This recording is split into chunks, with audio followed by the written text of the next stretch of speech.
Steelers Nation, what is going on this Tuesday night as the Steelers trim down the roster to the mandatory 53-man roster? And there were some interesting moves. There were actually some trades, too, to be exact. And I don't think Omar Khan and company are done yet because, obviously, the initial 53 is not the complete 53 heading into Week 1. Of course. So it should be very interesting to see what Khan and company do in the coming days, since there are a lot of crazy names that are going to hit the waiver wire, especially names that the Steelers are absolutely going to have to make a splash on because we need it. We need some depth. And they made some moves for certain depth for edge and O-line specifically, but safety's going to need some depth, I believe. I think another splash of O-line is needed, and potentially edge as well, since there was a familiar name that was released by the Giants today. We'll talk about it. We'll get into it. But how are you guys doing on this Tuesday, man? On this Tuesday night? Yeah, definitely. Shout out to you guys in the chat, man. And thanks for joining us on this Tuesday night as we are live here on YouTube. And we are the SteelTwins, and we're going to get into it, man. We're going to talk about some trades. We're going to talk about the final cuts and the initial 53. Yeah, we're going to be talking about who got cut, who got to stay, and who we acquired. Yeah, and the potential guys that might be going on IR, since that is obviously expected. Certain guys made the initial 53 so that once they get put on IR, they are subject to return. So keep that in mind, which could lead to some moves down the road this week.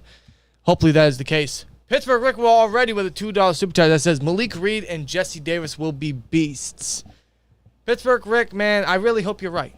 I hope you're right, man. And all I ask from those two guys is that they're better than who they're replacing. Yes. I hope they're better than what we had before. To which we will talk about that. We will talk about it. Steve Anders says, drop Millette, bring back Hayden. I'd love for that to happen.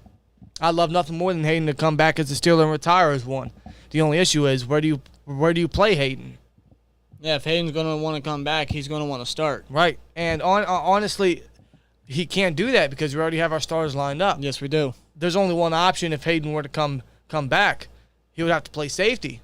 We need safety depth, but will he want to play safety? Nah, he's flat out said, if I can't start at corner anymore, I'm done.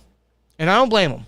I don't blame him one bit. I think a transition to safety, though, could extend his career. Yeah, like it's done for a lot of DBs in the past. Some Hall of Famers, as a matter of fact. But Hayden doesn't seem to be up for it, but we'll see. Holy shit, Alexander Watson. Whoa! What a bomb. I cannot believe this. We're 5 minutes into the stream. We ain't even talked about the 53 yet. No, not yet. Alexander Watson. Holy shit. Swear jar. With a $100 bomb. Wow, man. He says, I believe in the Steelers and I really enjoy your channel. Well, Alexander, I'm speechless. Speechless, brother. Thank you. $100. Thank you. Huge shout out to you, brother. A $100 super chat to start off the stream on Tuesday night. I can't even get my words right. Wow. Just blown away by this super chat right here. $100. Absolutely insane. Let's give a huge thank you for Alexander. Huge round of applause for Alexander, man. Huge shout out to you. Huge shout out to you. Let's get some clapping emojis or something for Alexander, man. That's amazing. Yes. He is the GOAT. Can't thank you enough, man. Appreciate the support. And obviously, any super chats, all of it goes back into the channel for giveaways, for upgrades, for more merch. That'll be showcased on the channel. So, and for you STN members, giveaways will be coming soon. Specifically for the STN Plus members, because we're going to incorporate it kind of with the Discord chat. I'm still trying to figure out how to do that since the Discord chat's been open for about 4 years now. But now the only way you guys can get into the Discord chat is via STN Plus. But I want to incorporate it some way with the Discord and make it fair for everybody. Veterans and newcomers for the Discord chat. But, Alex, you got me speechless, man. Wow. Absolutely insane, man. Shout out to Alex Watson. Wow, no relation to Deshaun, thank God. Thank God. Wow. I mean, shit, where do we start now? I guess we got to get into the first move of cuts that they made, right? Yes. Let's get into it, guys. Let's get into it. Steelers make first round of roster moves, as is posted here on Steelers.com. The Steelers made their first round of roster cuts on Tuesday morning, as they need to get down to the NFL's mandatory 53-man roster by 4 p.m. today, which obviously is way past that time. Among those released were defensive lineman Henry Mondell, who played in 11 games in 2020 and 15 in 2021, including 2 starts. Also released was Buddy Johnson, who was selected in the 4th round last year, and Carlos Davis, who was selected in the 7th round last year. I'd imagine all three of those guys will be practice squad bound. I would have to assume, and I would imagine so. They will have to be because Henry Mondeau's been in and out with the Steelers via practice squad and as a regular active for the past couple years, so he'll definitely return. Buddy Johnson should return, and so shall Carlos Davis, who his twin as well, Khalil, got cut as well. So we should get the Davis twins back. Or I would assume, if anything, at least one, and I think that would be Carlos. Right. If we can't keep both, at least one. Right. On the defensive side of the ball, the team released defensive backs Elijah Riley, which was interesting, but we'll get into that. Chris Steele and Lyndon Stevens. Linebackers Rondell Carter, Johnson, Hamilcar Rashad, Delani Scott, and James Vaughters. And defensive lineman Carlos Davis, Khalil Davis, the Davis twins, Donovan Jeter, and Mundo. Again, a few of those guys should be back on the practice squad. I would imagine potentially Elijah Riley might hit the practice squad, maybe a Chris Steele. It depends if these guys clear waivers or if the Steelers prioritize guys over others. Yeah. I was surprised to see that Riley didn't make it, but it makes sense because DeMonte Casey obviously made the 53. Now, he probably won't be active for week 1 because he's going to need surgery on his wrist. Yeah, that he suffered in the final preseason game against the Lions. But there's a reason he made the 53 now, and he'll be put on IR later, and that's because he is subject to return, hopefully. Because losing Casey, man, it sucks because he is one of our best depth guys already, and he was just signed immediately after the draft. When you watch the preseason, this guy was everywhere. Yeah, I mean, not only is he a dependable depth piece, but he can even be in there as a capable starter if need be, knock on wood. But when he's on the field, he's literally everywhere. He is, wherever the ball is, he's right there. Right, so I was surprised to see Riley get cut. However, once Casey hits IR, which should be shortly, I'd imagine a move for safety will be made. We'll get into that, obviously, after all these cuts here. On offense, the team released offensive lineman William Dunkel, Adrian Ely, Chaz Green, John LeGlue. Which was a complete surprise to me when I woke up this morning. And it's a little interesting because this guy was cut, but not Kendrick Green. And I think we all know why Kendrick Green has stuck around so far. Why is that? Oh, he was a third-round pick last year. That's why. So was Justin Lane, and he got cut today.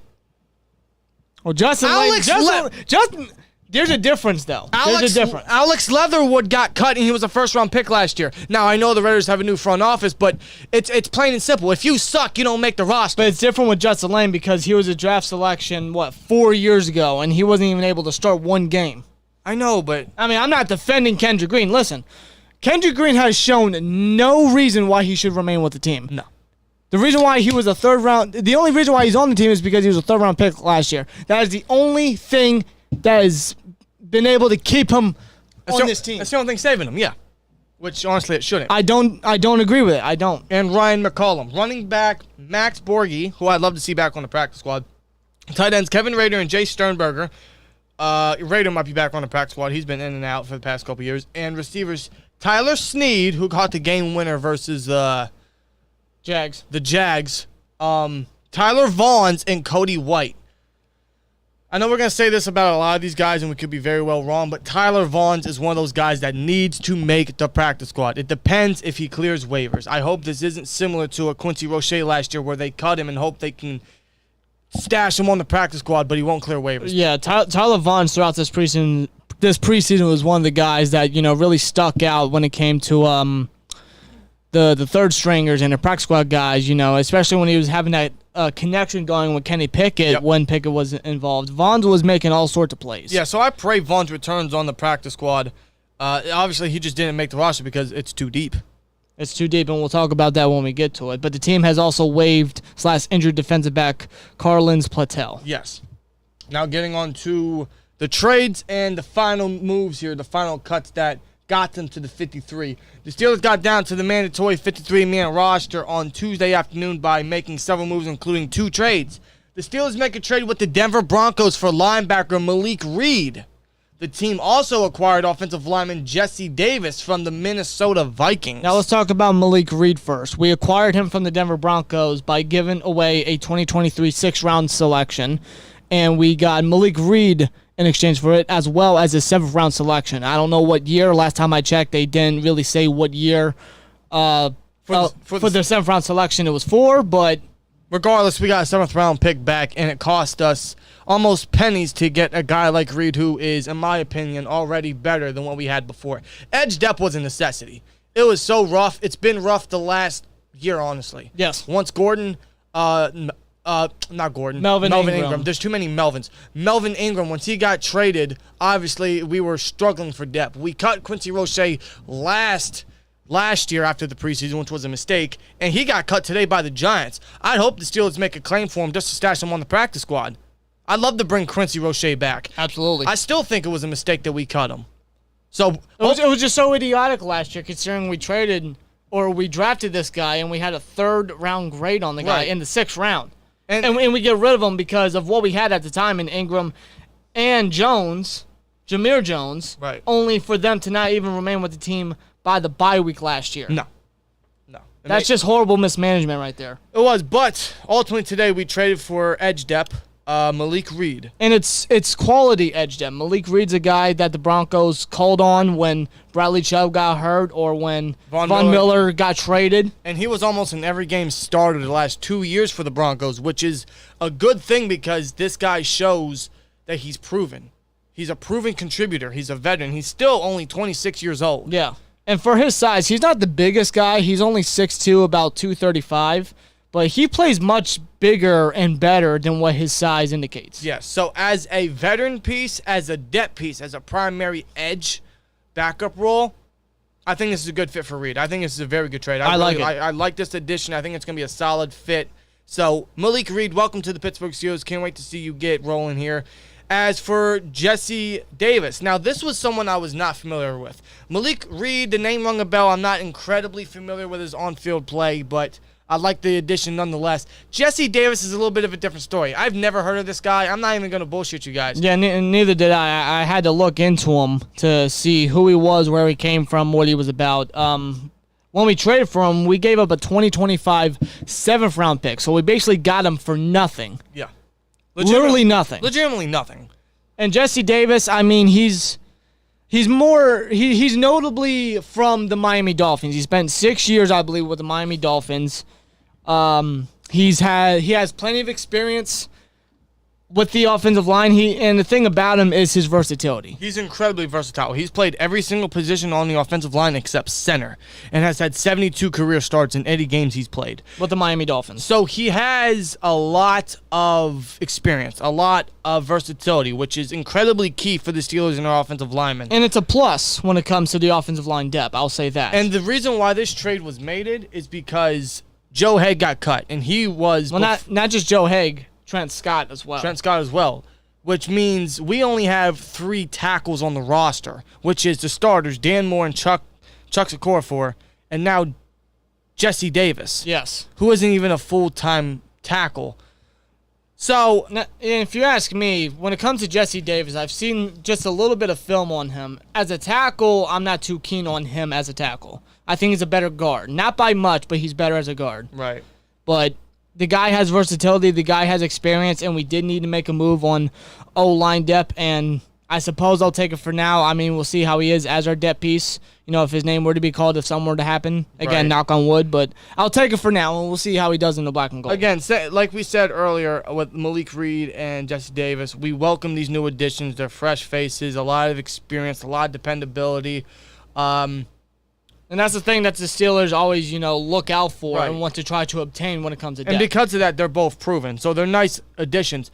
However, and the thing about it is typical Steelers moves. The Steelers aren't going to go out their way and make a big splash trade or a big splash sign when it comes to depth. Every now and then they'll do it, but it's rare for them to do it. Right, but at least they did upgrade certain positions of depth, which was mostly O-line and edge. As for the O-line, I'm still not 100% comfortable because, again, we'll get into it with the 53. But, I mean, Jesse Davis is just he's versatile, but he's our 3rd tackle on the roster right now. Yeah. So does that mean a move is coming?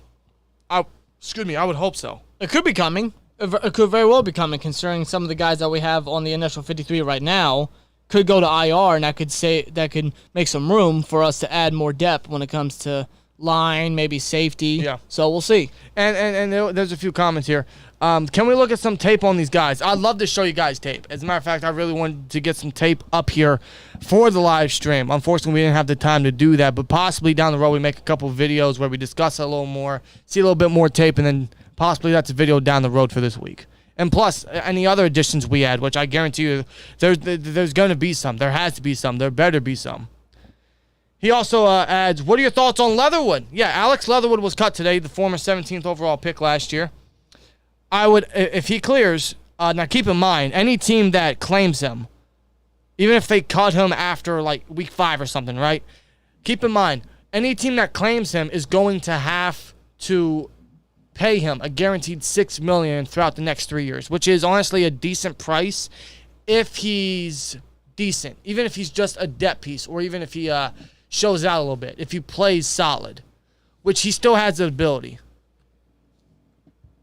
Only as a guard, in my opinion, though. Exactly. He is not a tackle. That is proven. Yeah, that experiment with the Raiders did not go well. That's the problem with the Raiders. Is that's why he's no longer with the team. They put him out. They put him out of position so much. Now, him and his technique is not there completely, but that's also him being out of position again. He is primarily a left guard, in my opinion. So if they're going to bring him in and put a claim on him, which I would totally do so, I'm making him a left guard primarily and working him there. And if the Steelers want to have that Alabama connection between Leatherwood and Najee Harris alongside the offensive line, they could certainly do that. Yeah. The question is, will they? Well, they looked at him a ton last year. I know they did. They sent the house to Alabama last year, and they clearly looked a ton at Leatherwood. So if he makes it to their spot, I'm sure the Steelers could put a claim. I'd hope so. I'd do it. However, do you think they're satisfied with Kevin Dotson and James Daniels? I think they are. I wouldn't be. I wouldn't be satisfied with Kendrick Green as my backup. And I'm right there with you. Or even Jesse Davis as my backup because, again, let's say he is the backup, right, primarily. I mean, then you still have no tackle depth. You have Davis, but if Davis comes in, say one of the tackles goes down, Davis is going to have to go to one of the tackle spots, and then you got to put in who? Who at guard? Yeah. Green. Yeah, the line's still fucked. I know, that's not good either. Swear jar. The depth is pretty slim, especially when it comes to tackle and what you mentioned about guard. So that's they could add Leatherwood as a depth piece. Well, they need to add more than Leatherwood. Honestly. The move they made with Jesse Davis is solid. It's good. It adds experience and versatility. It's pretty much a replacement for Joe Haig. However, they can't be dumb O-line. They can't. And I don't think they are, but we'll see what they do. Right. Now let's get into the final cuts here. Says the team released several familiar faces, including linebacker Marcus Allen, cornerback Justin Lane, and running back Anthony McFarland, which means Benny Snell football is still running wild in Pittsburgh. Not as number 2, though. Not as a number 2, thank God. Right. And some people are curious as to why McFarland didn't make the team, but Snell did, considering McFarland did have the better preseason than Snell. Obviously, the only reason why Snell made the team is because of his special teams value. Right, which the Steelers adore. Now, McFarland does have special teams value, but only as a returner, and we have our returners filled in. We have 3 returners ahead of him, and we'll get into that. The team also released offensive lineman Joe Haig and Trent Scott. So there are your cuts. A few interesting ones. I'm sure a ton of them will hopefully hit back at the practice squad. And maybe they add some guys at the waiver wire that they have to make a claim on. Guys like Roche, guys like Leatherwood maybe, guys like a Tart or an Anthony Harris that got cut from Philly for safety depth. I mean, I'll just throw those guys out there. Yeah, certainly. But let's take a look at the 53-man roster. Remember, this is the initial 53, not the complete 53, because certain guys could be heading to IR. Moves are inevitable. But here's the 53-man roster. Obviously, we'll start at quarterback all the way down to special teams. For quarterback, Mason Rudolph. He is staying with the team. He will not be traded. He did get trade calls, but the Steelers are adamant about not trading him. So Mason Rudolph makes the team, as well as Kenny Pickett, obviously, and Mitchell Trubisky. Right. So there are your quarterbacks. No-brainer right there. I'm sure just about everybody expected that. And same thing with running back with Najee Harris, Benny Snell, Jalen Warren, the undrafted rookie from Oklahoma State, makes it. Attaboy. And I think he'll be the number 2. And, of course, Derek Watt. He was not a surprise cut. Derek Watt's still going to be on the team. Wide receivers. This is where it gets interesting, man. They kept 7. 7. Yeah, we debated, do they keep 5 like last year, or do they add a 6th member? No. They kept 7 wide receivers. 7. That's how much that they couldn't let go of any of these guys. No. Now, I don't know if this remains. I don't know how long this remains because Calvin Austin, I'm hearing he might hit IR, and if he does, he's subject to return within at least 4 weeks. Yeah. I don't know how long they keep 7 receivers because with more moves coming, they're going to have to make a cut somewhere. But and then that's why receiver is easy to cut because you can just cut one of those guys and still be fine. Yeah. However, that could also be maybe we make maybe Calvin Austin does get put on IR and then we sign someone like a Quincy Roche or an Alex Leatherwood and he fills that spot. So it's not necessarily a cut we have to make. It's just putting someone on IR to fill that and signing someone to fill that roster spot. So I don't know. So wide receivers, Chase Claypool, Miles Boykin, George Pickens, the dog himself, Deontay Johnson, Calvin Austin III, Steven Sims, and Gunnar Olszewski. Miles Boykin and Steven Sims both make it. Good for them. They both showed out. Showed out indeed. And as you look there, man, Steven Sims, Gunnar Olszewski are going to be the primary return guys. Calvin Austin might get some time there. If or when he returns this year, if he returns this year, I don't know how severe the injury is, but yeah, or even if I don't even know if he goes on IR. That's just a rumor floating around. There's no confirmation there. I mean, he could go on IR. He could not. If he doesn't, maybe he's just an inactive until he's fully good to go. Yeah, maybe it's a similar Martavis Bryant type of thing. Maybe. When Bryant didn't really play for like the first half maybe of the season, and then when he finally got onto the field, he showcased his true potential. Maybe the same thing's for Calvin Austin. I don't know. Yeah. Jason Atkins, I agree. He absolutely just walks and runs like AB. Steven Sims? Yeah. Yeah, why not add 2 more numbers? No. Come on. I like 82, man. I know, listen, I mean, he rocks 82. Good. He rocks 82, but I mean, if he walks and runs like AB, I mean, why not go the full way? Maybe you could. I mean, come on. Speaking of jersey numbers, man, and I want to get sidetracked here. Speaking of jersey numbers, Casey's 24, but so is Benny Snell. Who gets 24? And keep in mind, Dan Moore and Larry Ogunjobi are both 65, so who gets that? Yeah, that's something that we're going to have to keep an eye on. I'm not really sure. And obviously, Malik Reed and Jesse Davis need some numbers, and Malik Reed's not getting 59 like he did in Denver for obvious reasons, so yeah. I don't know. That's a little something to look forward to. Tight end, Zach Gentry, Connor Hayward, Pat Frymuth. No surprise there. Offensive line, Kendrick Green, J.C. Hasenauer, Mason Cole, Bebe, Dan Moore Jr., Kevin Dotson, Chuck Corford, James Daniels, and Jesse Davis. I hope they add another one. They need to. That is, again, only 3 offensive tackles. 8 offensive line in total. 8 offensive line in total, but 3 tackles. You're good interiorly. I mean, in terms of depth, not in terms of names. In terms of depth. In terms of depth, yes. You got Hasenauer as your backup center. You got Kendrick Green, I guess, as the swing guy. Same thing with Jesse Davis. I mean, Jesse Davis counts, at least to me, a guard and tackle. So yeah. he can play in either spot. Right, but they need to add another offensive lineman because you can't just be solely based with Jesse Davis being the swing tackle and the backup guard at the same time. That could lead to a guy like Calvin Austin going on IR, and maybe they bring back Joe Haig. Really? They could do that.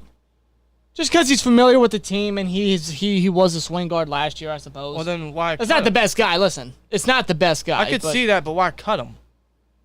Because they got to make room. Then why trade for Davis? Because you got to, I mean, he's a versatile piece, and you got to add another person. The only way I could see that happening is because they wanted to add in an extra offensive lineman, and the way to do that was to bring in Davis. But you're right. They could absolutely bring back Haig because they know he'll probably clear waivers. I mean, they add another guy, and they could bring another guy back. Right. I could see that happening sometime. Defensive line. Let's move on to the defense. Montravius Adams, Larry Ogunjobi, Isaiah Loudermilk, Tyson Alualu, Chris Wormley, Cam Hayward, and DeMarvin Leal. No surprise there. Very stacked defensive line. Hopefully they all stay healthy and they can perform up to par there. Absolutely. Linebackers. What I see here is only 4 inside guys and 4 edge guys. I don't know if that changes, but we'll see. Robert Spillane, Miles Jack, Devin Bush, Mark Robinson are your inside guys. Mark Robinson made it. Attaboy, as he should. Derek Tuska, Alex Highsmith, TJ Watt, Malik Reed are your edge guys. Now, one of the names that is not on the list, at least for right now, is Marcus Allen. And I heard that, I mean, you can see at the very bottom when it comes to safeties, DeMonte Casey didn't make the team, and rightfully so. What are you saying? I heard, and I think Jerry Dulac tweeted this out. Now, Somebody did. keep in mind, Jerry Dulac is not the most accurate. Yes, of course. I can't remember if it was him or not, but I think it was him. Correct me if I'm wrong, but I saw a tweet earlier when the initial 53-man roster was released that KZ could go on IR because of his surgery that he needs for his wrist, and they could sign back Marcus Allen to be the fifth inside guy. He also has that safety versatility. And it also just goes to show that Marcus Allen probably is never leaving the Pittsburgh Steelers. No. Somehow, some way, Allen manages to stay with the team. Well, Marcus Allen is nothing more to me than a hype man. I mean, that's all he is. He's a hype man and a solid special teamer, but we have enough of that. Yeah, the hype man, like you say, and as well as, his veteranship. I'd rather make a move for one of the suppose. more veteran, experienced safeties out there, like a Tart, like an Anthony Harris. But the Steelers, they tend to keep their familiar faces. Sure. And Marcus Allen is one of those. Sure. Cornerbacks, Cam Sutton, Ahkello Witherspoon, Levi Wallace, Arthur Millette, and James Pierre. Only 5 cornerbacks, plus Trey Norwood can also play dime guy. Speaking of safeties, Trey Norwood, DeMonte Casey, who could hit IR, actually will hit IR. Yes. I don't know when he'll be back, but we'll see. Miles Killebrew, Terrell Edmonds, and Minka Fitzpatrick. And special teams to finish it off is the obvious Presley Harvin III, Chris Boswell, and Christian Kuntz. So right there is a whole lot of no-brainer, a whole lot of no surprise, except for some new additions in Reed and Davis. Again, not a lot of surprise or not a lot of craziness that happened today. Just more of what you would expect. More of the run-of-the-mill, honestly. But, again, the initial 53 is not the final 53, so I definitely expect the Steelers to make some moves, whether that's guys going on IR, them signing some of the guys that they had to release to make room for the initial 53. Maybe they put some claimers out there on waivers, and maybe they get lucky and manage to pick a guy up. hopefully. Maybe Leatherwood, maybe Roche, maybe another guy, who knows. Yeah. We'll just have to wait and see, be patient about this, and see, who they obtain. Yeah, because I know moves aren't done, and throughout the week there will be news. There'll be a newsworthy week as we inch closer and closer to week 1. So. And who all comes back for the practice squad as well. Yeah, because that's what I'm really looking forward to. Unfortunately, there is no news on that as of now. Not that I've seen. Now, I don't know if there's a limit of when they can bring guys back to the practice squad. I guess it all matters when everyone clears waivers. But I guess more news will be talked about that tomorrow. Yeah. But once that comes about, we'll obviously get something out about it, and we'll see, who they bring back. And yeah, like certain guys, like maybe John LeGlue could potentially come back. Tyler Vaughn could come back. Hamilcar Rashed could come back. Obviously, Anthony McFarland, guys like that. More of the experienced guys. The more familiar faces, obviously. Right, guys that should definitely, hopefully, clear waivers, and we can snag them and stash them on the practice squad. But overall, this 53-man roster, as of now, is looking pretty good, honestly. But it's, again, not finalized. I really hope they make some more moves at offensive line. A nicer, more veteran move at safety rather than Rob's suggestion of just bringing back Marcus Allen as the 5th inside guy. Because, those are just moves that I anticipate because the Steelers tend to do that every year. No, I feel you, and I agree. But listen, I agree with you, too. I would like them to go out of their comfort zone and get a better experienced guy. But this is the Steelers we're talking about. Right. They're going to get guys that know the system, that know the teammates, know the coaches, that they're comfortable with. Yeah. So, we'll see what happens in the next coming days. Let's see what's going on in the chat here. We got just bring David DeCastro back. He should be good now. What is up with David DeCastro, man? Is he retired by now? I have not heard anything about David DeCastro since we released him last year. I have not heard one thing about David DeCastro. I hope he's doing good. I'd love to bring him in as a coach, similar to what we did with Faneca a few times at camp. Brendan says, bring in Leatherwood, and he will be shredded with us. I'd love to bring in Leatherwood, at least for a shot. Steelers looked at him a ton last year at the Bama Pro Day, so I think they're definitely going to keep their eye on him at the waiver wire. They definitely could. And $6 million over the next 3 years is not a huge price to pay for someone that, if you put him in the right position, under the right training, with proper time, he could be a solid piece, even if it's just his depth. But even as depth, when it comes to the guard position, especially Kevin Dotson, that injury concern is there for him. Right. And we've seen how Kendrick Green is when he has a fill-in for Dotson. Exactly. So maybe they do obtain Leatherwood and they cut Kendrick Green, and there's your replacement. I don't think they do that. I don't think they cut Kendrick Green. If they get a guy like Leatherwood, they definitely could. That's a better player right there. Right, but I think they just stash that more on top of offensive line for depth purposes. I don't know, Just to have more bodies on the offensive line room. I mean, they could do that. I don't think they if you fully blown cut Kendrick Green without seeing what Leatherwood is made of yet. Yeah, with that, I understand. Because that's not proper business. Although Kendrick Green is not good, they also don't want to back themselves into a now corner. That you mentioned that, maybe if they do, however, manage to obtain Leatherwood, maybe they start him off as tackle depth first. I would not. Maybe. Because they add another tackle. I would not. He's not a tackle. I know he's not a tackle, but I'm saying that's what they could start with and experiment him in practice. And wherever he fits best, that's where they put them. Maybe. Either way, I bring him in just to be an extra depth piece on the offensive line for now. And get him training. I take it. It's another body on the O-line, which we need. I know he still has the talent to be a solid starter in this league. It's just he's got to be put with the right coaches. You're right. So. Slap some leather on that wood. When did you guys start watching Steelers football? We really started watching when we were like 8 or 9 years old, but didn't really start watching full time till we were about, I want to say 14. Yes, around 2014 season. Yeah. When AB kicked that punter. Yeah. Week 1 versus the Browns. Yep. Let's see. They can play defensive pass, obviously, but can they run the ball? That's the question. Talking to the Steelers, then I hope so. Well, I know they can run the ball. It's just a matter of this offensive line can do so. Yeah. Curious to see how Miles Jack does. Well, seeing what we saw in preseason, I'm very optimistic of what this guy can do in the black and gold. And I'm very confident to see how he is on the field. Yeah. I have my full confidence in Miles Jack. I think he'll do great. Yeah. Need this O-line to run block. Najee was my first fantasy pick, says Jay Jeezy. I feel you there. I have another fantasy draft to do. Shout out to Steel Jedi. I'm in his league. We have a draft this Sunday night, so I'm hoping. You're hoping that you have an early selection for Najee. Yes, I'm taking my boy Najee. Spoiler alert. Okay, we'll see about that. It's a snake draft, so we'll see. We shall see. I don't know. Yeah. All right, where are we at in the chat? Alexander Watson upgraded membership to an STM Plus membership. I appreciate it, man. Alex, man, you are the GOAT tonight. I appreciate it, bro. You are the GOAT. Seriously. Shout out to you, man. Yeah, absolutely. We going to beat the Raiders this year? I hope so. But the Raiders always have our number, and they improved it, and they improved a lot this year.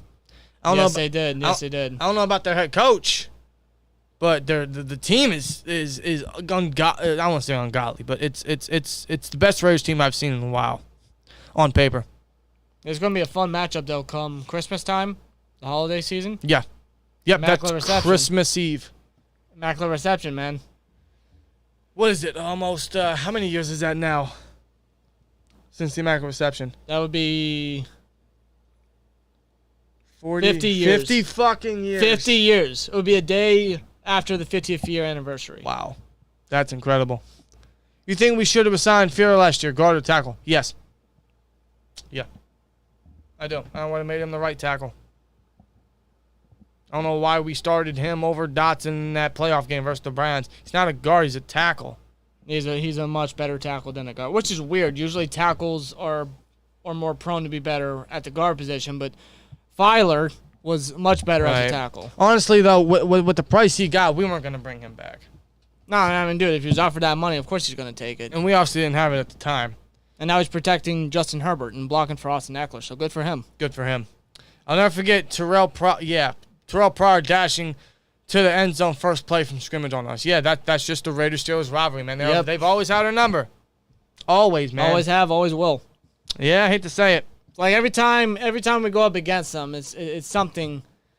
It must be fun. It must be because of that Immaculate Reception moment. Like they must still be ticked off. Clearly. Clearly. Like, hey, it fucking happened. You know, 50 years ago. You know, it's whatever. Yeah, it's one of the greatest moments in NFL history. It's the moment that started a dynasty. Yeah, the play that started it all. Truthfully. Best way to get a first playoff win in franchise history. Really worried about Najee because of the O-line. He might get hurt, and that's bad. I chose him from my first self-paid jersey, LOL. Yeah, I even have his jersey, but I worry about Najee behind the line because seeing what he had to go through last year, it seems like he's going to have to do it again this year, possibly even more so. And apparently he suffered an injury. Yeah. Like in training camp that for the preseason game, he basically said he was knocking the rust off. So hopefully that's truly the case. But depending, because we don't know how he is with this injury. We don't know if he's fully healed. if he's half healed. We don't really know. And Tomlin's not going to come out and say what his condition is. Well, Tomlin, he said something along the lines of it's minor and he practiced all last week, so it's not really a concern or something along the lines. I mean, it's got to be minor. I mean, he played in the last preseason game. Yeah, he looked a little too much, in my opinion. He looked fine. He looked fine. Excuse me. He looked fine to me, but there's always a precautionary measure. And when it comes to the Steelers, they're going to have to be careful when it comes to Najee. 100%. 100%. He's still the heart and soul of the offense. If he goes down, I mean, who do you got to depend on offense? Right. Even with the quarterback play, even with Kenny Pickett's uprise right here. Well, here's some news. Apparently, Chris Oladukin, remember the 7th round pick we had? Yeah. That we cut before this past cuts? He apparently visited the Chiefs today. He's someone I thought would immediately resort to the practice squad to play his role for the reason he was drafted, which was not only to be the 4th quarterback in camp, but to body mobile quarterbacks when we have to face them. Yes. Like Lamar Jackson and company. But he visited the Chiefs. He visited the Chiefs. Now, there's no signing imminent, but, he visited the Chiefs. That is interesting. I'd imagine he gets... If he doesn't sign with the Chiefs or any other team for that matter, he comes back because that's his role. That's the reason he got drafted. So, I don't know. That's the only other news I can see about any free agents or a waiver claims or practice squad guys. So, up until I suppose tomorrow we'll get some more news on that. Maybe that's a new thing now because I remember past couple of years we were able to get some practice squad guys almost immediately. But I guess this year it's different. Everyone has to claim or move past waivers and clear that board there before they can make any moves and whatnot. So, man, but other than that, man, that is the final 53, or the initial 53, rather. That's the final cuts in the initial 53, plus the trades we made for Malik Reed and Jesse Davis. 2 new additions that are contributive, that are proven contributors, that are veterans, a ton of starting experience, and hopefully are better than what we had in the past couple weeks. That's all I can hope for. We got them for cheap. They're depth pieces. All I ask is that they're better than who we had previously. If they're that, good. We had to make significant moves at edge and offensive line, and that's exactly what we did. And I'll take it for now. But I really hope the Steelers aren't done. In fact, I know the Steelers aren't done. But I really hope they continue to boost O-line and maybe make a splash at safety. More specifically, receivers obviously stacked. There's going to be certain guys that are going to hit IR. Casey's expected. Calvin Austin is possible. I'm even hearing Montravius Adams is possible. So any guys that hit IR, that's a roster spot open for someone we might bring up in waiver claims. So yeah. Again, we'll see as the week goes on. It's going to be a pretty interesting and newsworthy week throughout the entire NFL. But for us, the beloved Pittsburgh Steelers, what are your thoughts on defense head coaches having most trouble with offensive line? I mean, people are good at coaching what they coach at. So, I mean, if a defensive head coach is having trouble with the offensive line, it's because he just shouldn't be coaching that spot, honestly. Yeah. They should lead it to the guys that know how to coach that spot. And I mean, look at even Brian Flores when he was the Dolphins head coach. You know, he buffed up that defense a lot for the Dolphins, but the offensive line, and even still for the Miami Dolphins, was not good. No. And Jesse Davis was one of those guys for Brian Flores. Right. So, but I've even heard a lot of Dolphins fans claim he's not very good. I also heard the same thing from Broncos fans about Reed, but I like what I saw from Reed. So, yeah, time will tell. Again, I'm not very familiar with these guys' on-field presence, but time will tell once we see these guys in rotational roles. Yeah. More so Reed than Davis, hopefully. I mean, if Davis ever sees field time, it's either due to injury or just because his offensive line and the stars just plain suck. Right. And or maybe an extra body on the line. Who knows? That'd be in goal line situations. Yeah.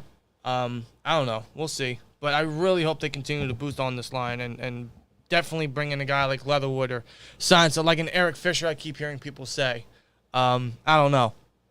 But or even some guys that got cut today. You know, I heard that Alec Langstorm, the Boston College rookie, got cut by, I think it was the Cowboys. There was Jimmy Morrissey, the former Pitt center, Kenny Pickett's center from Pittsburgh. So maybe he's an option as a depth piece potentially. Possibly. I mean, there's many guys out there that can definitely make claims on bring in for to boost this O-line, even if it's just as practice squad bodies for now. But yeah, man, oh man, I mean, this offensive line, all you got to hope and pray is that they gel together, and it's it's pretty soon because, I mean, this entire offensive line core is going to say it's going to take time, and this is our second and third, for some people, fourth different offensive line coach in years. Yeah. Which is another reason why the offensive line is so poor, but it's also these players just not very good. Guys like Dan Moore and Kendrick Green are almost in the same category where they're just getting blown up and pushed back too much, and to the point, I mean, we really need to make upgrades at that position. Mm-hmm. Thankfully for guard, we have someone like Kevin Dotson. We just hope he steps up to the plate this year. But other than that, I mean, I don't want to be mid-season us having to make some moves. I'd rather make the moves almost now. And I definitely agree with you. You can't right hang there. on to the hope and pray thing with these guys for so long. Otherwise, you're just going to trap yourself throughout the season. Especially if it's after the trade deadline, you have no options. Yeah, and right there, you're ultimately screwed. You would have to do exactly what you did with Montravius Adams last year. Right. Have to sign a guy off the practice squad, and that's something you shouldn't have to do. No. If you're going to do it now. Yeah. Because the time is now. Get it done, out the way, fix the situation. Imagine if Kendrick Green leaves the Steelers and becomes an all-pro. Bro, put down the controller. Come on. Come on, man. That ain't happening. There's no way that's happening. Was that play by Hawkinson dirty on TJ? I did see it. He did go low, but It was a chop block on TJ Watt, which Right. is why he got hurt. it's kind of similar to what Thaddeus Moss did to Thibodeau with the Giants. Yeah. I mean, I don't know. Maybe that's just the way they were blocking, or possibly how they envisioned what Watt was going to do next, and he just made his move. Certain shit happens on the football field, so, like, I mean, I don't view it as dirty. I don't, honestly. Is Antoine Brooks, that's a name I haven't heard in a while. Is Antoine Brooks on the Rams still? I wonder if he's available. I know we were high on him before. I'm going to search that up.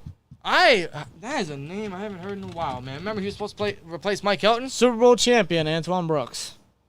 He is a free agent. He's a free agent. He is a free agent. He was waived back in May. He's still a free agent. He's been on the free agent block for a minute now. I don't know. Maybe they bring him back. They could do that. They liked him. The only reason they cut him is because of injury. They could bring him back as a depth piece, not as a nickel guy. No. It just made no sense to have a guy of his speed and stature as a nickel guy. I understand the experiment, but they should have known it was never going to work out. He's a safety. You think? Yeah. I don't think he's a nickel guy. He's a dime guy, which is almost essentially the same, just more so like a box-filled role. With his speed, though, that's what's going to limit him. He's not exactly the fastest guy. He's what I call a one-trick pony. He's good in the run defense and in blitz packages, but that's about it. Yeah. I don't trust him in coverage. Kind of similar to like a Arthur Millette, if I'm going to be 100% real with you. They could bring him back, but But if he's been on the market this long, I mean, I don't know much. if I'm going to be honest, I see this guy being a part of the XFL next year, if I'm going to be real. And that's not really a bad thing, but, I mean, if he's not getting an opportunity right now when it comes to the NFL, like, you figure he would have by now, Right. for training camp, but he hasn't. I see him actually going to the XFL. Yeah. BF Bud says, great show. Glad I was able to catch a live show finally. Well, I'm glad you were able to catch a live show finally. Yeah, so, man, definitely. welcome, man. And for those that are new and joining, man, got to put the plugs in real quick. Follow us on Twitter at SteelTwins. Follow us on Twitter and Instagram at Steel_Twins. The SteelTwins podcast. The first episode's coming out next Friday on all audio platforms. So you guys can look forward to that. Obviously, you can become a member of the channel for STN or STN Plus. You can just hit the join button, look at all the options, get the emojis in the chat, the channel badge, the Discord invite link for the STN Plus members, which, again, like I said, giveaways are coming to the Discord chat. I still got to figure out how to incorporate it and make it fair for veterans and rookies in the Discord chat. So you're going to plug all that in, man. Yeah. Anyone pick up Josh Gordon today? That train has sailed, bro. He needs to retire now. He needs to retire. I don't know about Josh Gordon, man. Who would pick him up at this point? I don't know. I don't see anybody picking him up. And neither do I. I think he's done. I really think he's done. Braden, so do I. Braden says, I understand playing Najee, to be honest, but I don't understand why we played Watt for so many, snaps. I don't know either. I guess they want to give the stars all the time just to make sure they're completely ready for week one. I mean, a guy like Watt, he doesn't need to be. He didn't play all preseason last year and damn near broke Strahan's record. Yeah. In fact, as a matter of fact, he did. Technically, he did. He did. They just didn't credit it. Right. By the way, he wasn't even top 5 in the 100 players list. If you ask me, he's top fucking 3. Swear jar. You know how it is with those goddamn. Did you hit the button? I don't know. I thought I heard did. something. I thought that like Brian. Anyway, the top 100 players of whatever year it is, it's always bullshit. All right, they always say it was voted by the players and everything. No, the fuck it's not. No, the fuck it's not. No. The list is always bullshit. Like you want to explain to me how Mac Jones made the list this year, But not Najee Harris or Minka Fitzpatrick or Deontay Johnson, or an AJ Terrell. like what the fuck? By God. So I don't watch it no more, man. When I was younger, I was excited. I'm like, oh, I'm excited, man. I can't wait to watch this every week. I don't care anymore. Like, what's the point? And plus, what's the point of arguing? Why don't I even bring it up? Yeah, Tom Brady's number 1, and for anybody that really cares. Ben is the most sacked quarterback in NFL history? Yeah, he is. I mean, technically, Tom Brady is, but that's only because he played for 25 fucking years. Swear jar. So, by the way, I need more coins. I gave you some earlier. Technically, Ben is the most sacked quarterback. Yes, technically Ben. I mean, come on. As if For the first, God almighty, 10 years, he had no line. Yeah. Up until his prime years. Yeah, and because of that, that's what really affected him down the stretch. Unfortunately. Football is family. Football is back, absolutely. Why did I think of family? You wanna know why? Because we're the Vin Diesels of the NFL, man. That's why. Are we? We got rid of the Davis twins. They'll be back. I'm confident they'll be back. I'm confident they'll be back.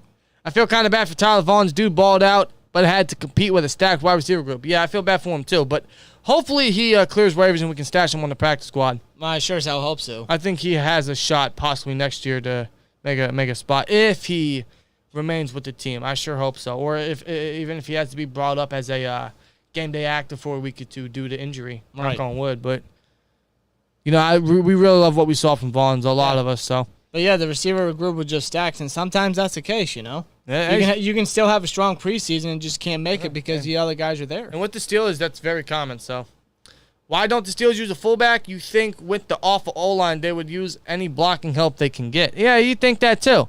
You think that. I guess not. Especially with a Watt in there. You know how the Wisconsin boys play. But no.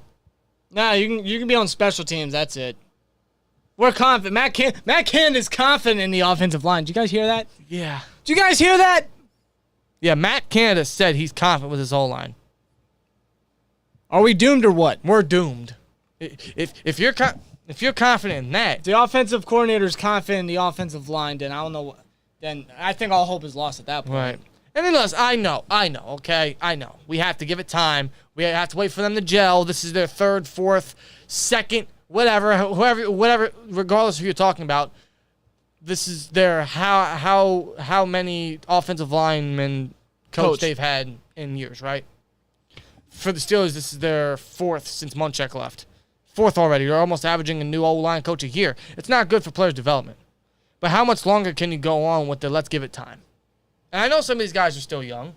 Dan Moore's coming into his second year. Kevin Dotson in his third year, right? James Daniels is new to the team. Chucks is in his fifth year. Mason Cole's a little experienced, probably our best lineman along with Chucks. But how much longer can we go with the give it time thing? At this point, when it comes to, and I hate to look forward to next year, but as far as I'm concerned right now, yeah, offensive line is the main priority next year. Yeah, That's what you gotta do. With Dan Moore I want to talk about Dan Moore. With Dan Moore specifically, I'll wait till year 3 to see. And that's normally like my expiration date for certain players and certain guys coming into the team. Yeah. Like, I'll give you 3 years into your rookie contract to see if you can prove me wrong. Bud Dupree did it. Terrell Edmonds did it. In their third year, they broke out. Yeah. In my eyes. And I'm like, all right, you know what? You proved me wrong. Okay? Could be the same case for Dan Moore. And listen, I'm still very high on Dan Moore. Honestly. I thought he'd make a decent jump in his sophomore year. Unfortunately, that's not the case. He's in the Kendrick Green Academy. It's terrible. Moore has his moments. If you ask me, he actually reminds me of when Chucks first came to the Steelers. You know, just very inconsistent. Had his moments, was very inconsistent. Chucks wasn't getting beat so often, though. Yeah, he wasn't getting beat so often, but he's not the most consistent guy either, and that's what Dan Moore is right now. Right. I just see, a similar path. But I'll give him an extra year or so. Right, of course. But after that, it's like, all right, either you show up in your 4th year or just dip at that point. You get replaced. Let's see. Confused as to why the Steelers thought they had the line fixed. They should have known these problems existed. Really dropped the ball. That's going to affect this season a bad way, says Doc Holliday. Absolutely. This will be our what's the phrase? This is our make or break for the season, honestly. Yes, it is. It's going to be a difference between a playoff spot or playoff contention or bottom of the AFC North, as Gold Steel said. Honestly. So we'll see. Like, when you look at the offensive line, what we had back in the day with the Killer Biera, those guys, like, so phenomenal, the so Goon great. Squad. The best offensive line in the NFL during that period. Wish I could get a picture just to put in the background. Yeah. Yeah, this is a good O-line. That's trash. And now look at our offensive line now. It's just so bad. It reminds me of when all our defensive stars from the mid-2000s, early 2010s, they all left, and then we had to replace them with scrubs. This is what it literally reminds me of. Yeah. I remember. I know exactly Filling guys, nothing but backups. Yep. Polamalu, Taylor, Ferrier, Woodley, guys like that. Harrison, they all left, right? And we had to replace them with Jason Worlds, who retired so early, Jarvis Jones, fucking Antoine Blake. Or was it Valentino?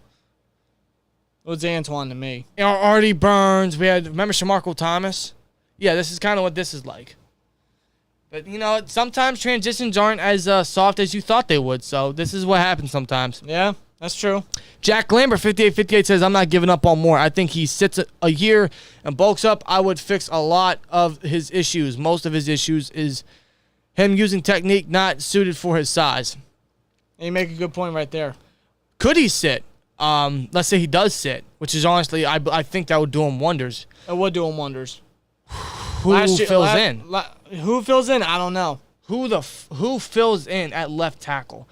And listen. Well, at that point, they would have to make a trade for somebody. Or sign someone. Yes. And we'll get into the trade talk soon. But first of all, before anyone says move Chucks to left tackle, Matt Canada has already written that off. And I was thinking it too. Maybe we move Chucks back to the left. It's not going to happen. Matt Canada has already written that off. Speaking of trades, let's talk about it a little bit. Hasn't happened yet, obviously. Could happen. Isaiah Wynn. Patriots left tackle. He's on his final year of his rookie contract, his 5th-year option. Former first-round pick. Keep in mind, he has a cost of $10.4 million this year for his 5th-year option. It's essentially if he's traded any team, almost a prove-it-year deal, a pretty hefty prove-it-year deal. Yes. Which could also lead to a cheap trade. Potentially just a mid-round pick, a 4th, 5th at the most. Mm-hmm. Fingers crossed. I would absolutely make a trade for Isaiah Wynn. Now, my biggest issue with him is his injuries. But is he an upgrade of what we got? I think so. I mean, there's a reason, even with his injury concerns, there's a reason why the Patriots exercise his 5th-year option. Yeah. He's a very very good left tackle for the Patriots. He's a little undersized for his position. Yeah. For his position, I can't talk, but he's still a capable and a very, very nice tackle in the league. Right. Especially for the Patriots. Right. If you want to have Dan Moore sit, or if you have Dan Moore start at the beginning of the season, like the first half, maybe before the trade deadline, he doesn't improve.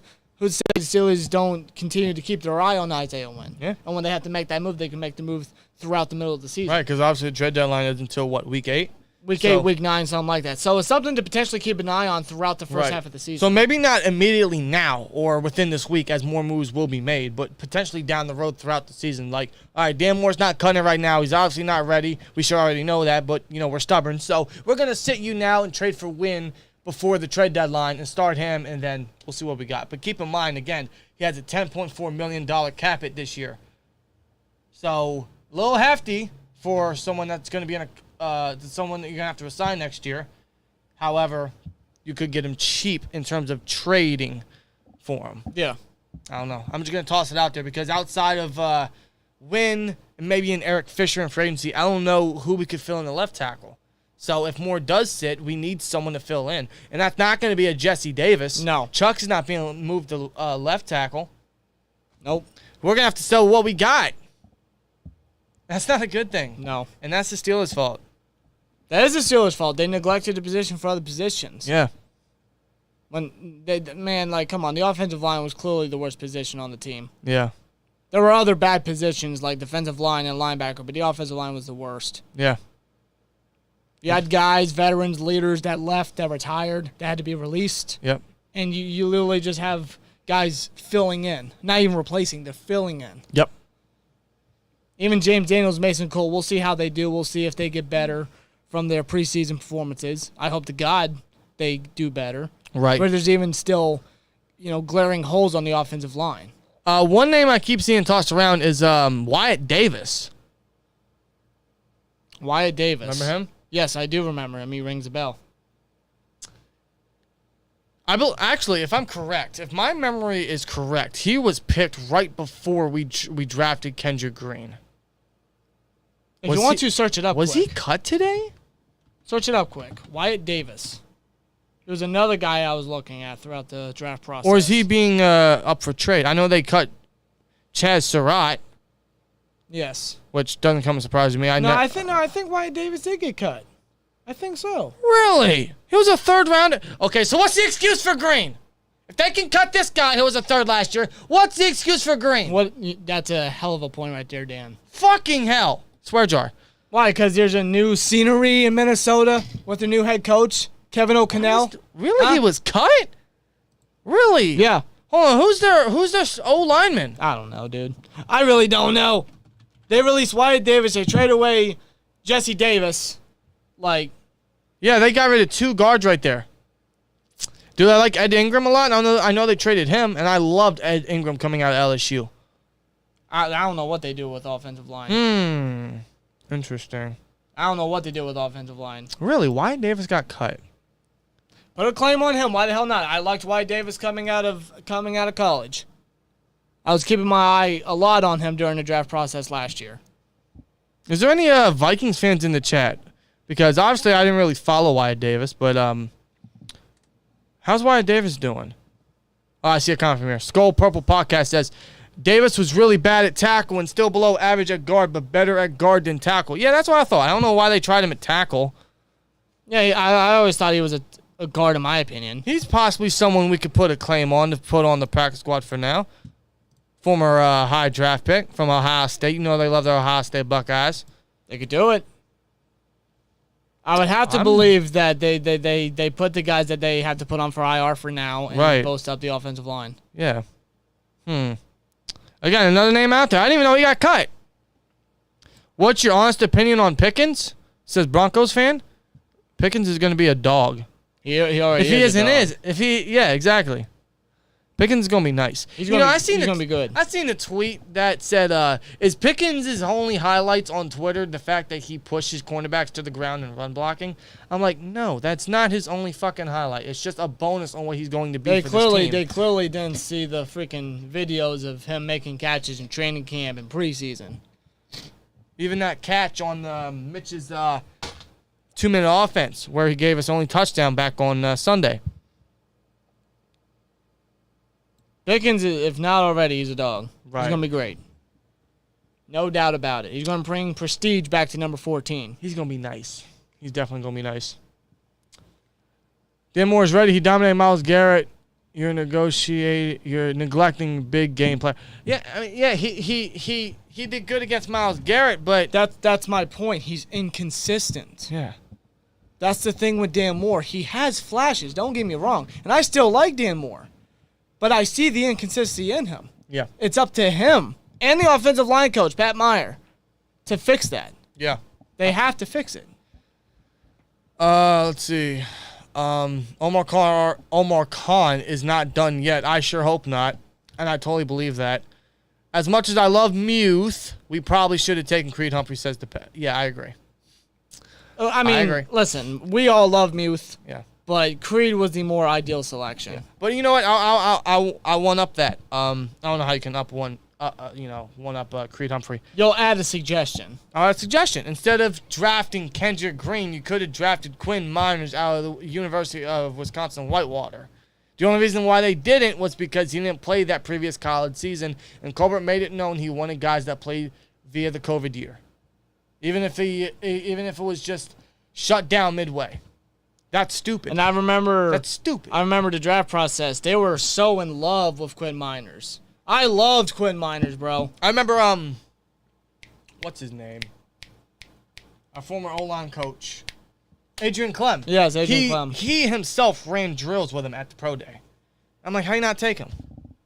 Well, it's obvious he didn't play. He has that during the same COVID center year. guard versatility. It's because That's silly. Jamar Chase it just is won silly. Rookie of the I Year. know. I know. And he still made the roster. Bro, freaking And listen, it's not because I don't like Kendrick Green. It's just he's not a good football player. he's There's not. nothing against him. It's just if you're not good for this team, you shouldn't be playing for the team. It's as simple as that. It's nothing against Green. It's just if you suck, you don't belong on the team. And the way I saw it, you fucking sucked in the preseason. Swear jar. You're filling that thing up. That's already like $8 in there. Kendrick Green is lucky because he was a third-round pick last year. That's the any- only string of anything of Kendrick Green that is keeping him alive for this roster. Any free agent, I will willingly drive you to Pittsburgh. I don't care where you're at. I will willingly fly to your destination and fly you back to Pittsburgh for probably, I want to say, $8. $8 on the line. $8 on the line. Take it or leave it. Think of what $8 gives you. You want a now. ring? Think Let's get of to what Pittsburgh. $8 gives you today, huh? $8. You know what that gives you? 2 gallons of gas. Wow. Not even in certain areas. Not even. Wow. How about that? We'll get you a Permane Brothers sandwich, maybe. Yeah, it would actually. Yeah, it would. Yeah, it would. Maybe some change, but yeah, absolutely. Let's see. Pickens only fell in the draft because of some off-field issues. He could have been a first-rounder. Well, keep in mind, he didn't play all of last year. He only came back for the playoffs. Yeah. He was out due to an ACL injury he suffered in the offseason. He fell because of that. If he played all year, he would have been a first-rounder. No doubt about it. Not because of off-field issues. Did that have some effect? Probably. Probably. Does But that worry me later on? Yes. Because let's face it, the past 10 years with this team when it comes to receivers, no one shuts the hell up. And it irritates the ever-living hell out of me. unless they back it up 100%. Which most of them do. Most of them. And that's why one certain guy stayed here for so long. Yes. You guys know what I'm talking about. Deontay, Put that shit on. I mean, we gave him that extension, and there's a reason why. Claypool, you got to get back to your rookie season, man. But You gotta get back to your Pickens rookie is going to season. benefit everybody. Yes, he is. Along with Muth, which we've seen a couple plays in the preseason of him being such a seam stretcher, of him just working down the middle of the field, which has led to touchdown drives. That's where he's going to be a monster. Yeah. Muth is going to be an up and rising tight end if he isn't already. I think he's going to break out this year. I mean, He's going to be. I honestly think he'll see more targets than expected, and he'll probably be whoever our starting quarterback is. I think he'll be their favorite receiver. their security blanket. Yeah, That's what a tight end really is. yeah, that's what Heath was to Ben. I think he'll be that to Pickett or Muth, whoever starts. Yep. Which it is approaching midnight here. We got 20 minutes to midnight. But before we get on out of here, for this very great discussion, and what are we drinking? We're drinking some Yingling traditional lager. Well, that's what Dan's drinking. That's what I'm drinking. I'm drinking sober today. Normally I only drink on the weekends, but an after work beer and to celebrate the initial 53. Celebrate the initial 53. Cheers to that. Hell yeah, buddy. Yes, sir. But before we get on out of here, man, I want to talk to you. I want to ask you guys a question. Okay? I want you guys to bring in your honest opinion. And I'll put a poll in the chat. How do I do that? This is kind of new to me. There you go. Okay. He's typing. Why are you smiling? I'm very curious to see this. Okay? Ask the community. There it is, folks. Feel free to vote in the poll. Who do you think Mike Tomlin is going to announce as the starting quarterback?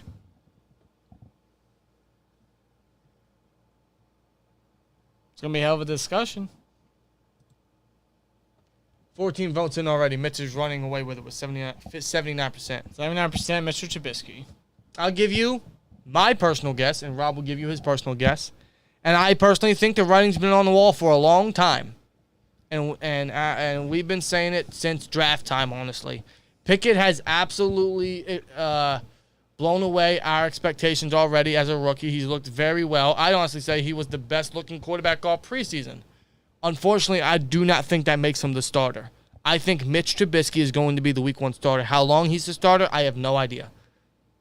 I have no clue. But I do think Mitch is the starter. I think he has been the starter. That's why he played the entire first half this past Sunday versus the Lions, and he drove us for our only touchdown drive. Yeah. Kenny almost gave us a touchdown drive that game, but I think Mitch is the starter. I think he has been the starter.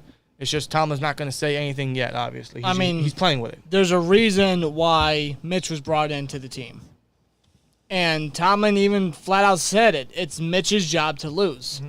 And I think this past preseason game, Mitch did enough to secure that spot. And I think Mitchell Trubisky will be the starting quarterback at the start of the regular season for Week 1 against the Bengals. Right. How long he's a starter?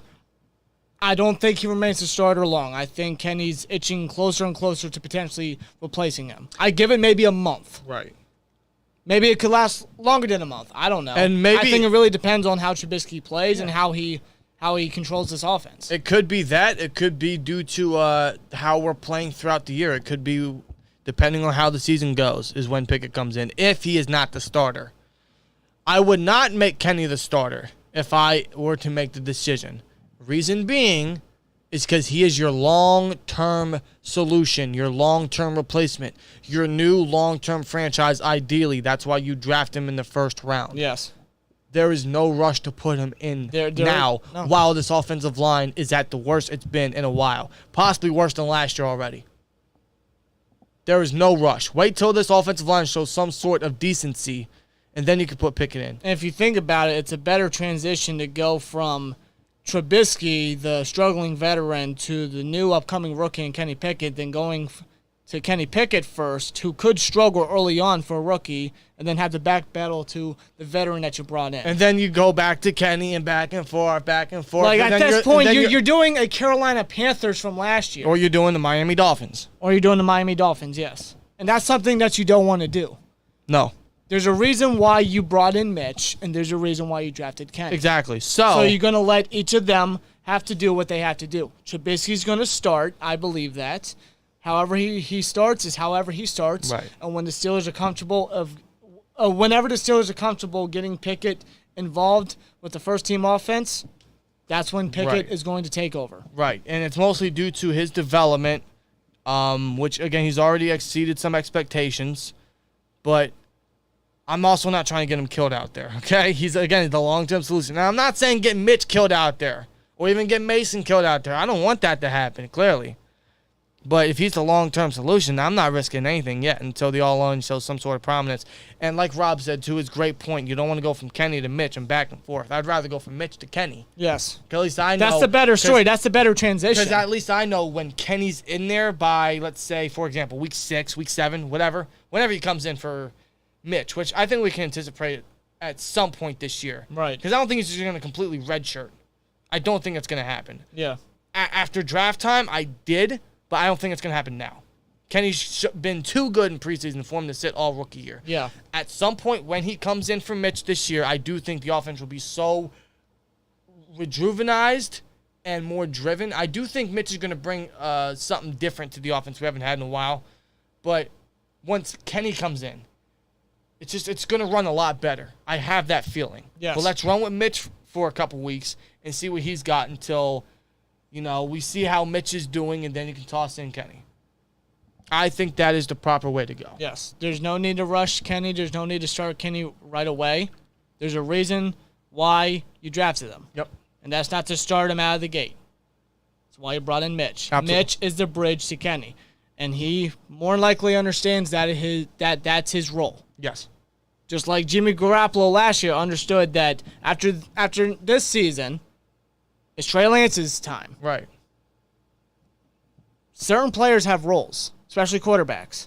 If they're the bridge to a guy, then that's their role. Yep. And that's what Mitch's role is. Yeah. He's not the guy that's going to I don't think he's going to revive his career. I don't think he's going to showcase the number 2 overall, potential that he could have in Chicago. But I think he'll do enough to keep us competitive, to try to get us some wins. But if he tends to struggle, you get Kenny in there. Yeah, and that's when the new era truly starts. Right, but at the same time, I also don't want to rush Kenny so much. Like the second Mitch, if he does show any sort of decline or struggle, don't just toss in Kenny because you want to or you have to. Just Yeah, like give Mitch some time. Mitchell Trubisky throws his first ever pick 6. I'll get Kenny Pickett out there. It's like, no. Don't do that. Let's run with Mitch for now and enjoy the ride before Kenny comes in. That's how I'm going with it. I think that's how the way it should and it is going to go. I could be wrong, but I think that's how Tom is going to roll with it. But what's the poll got?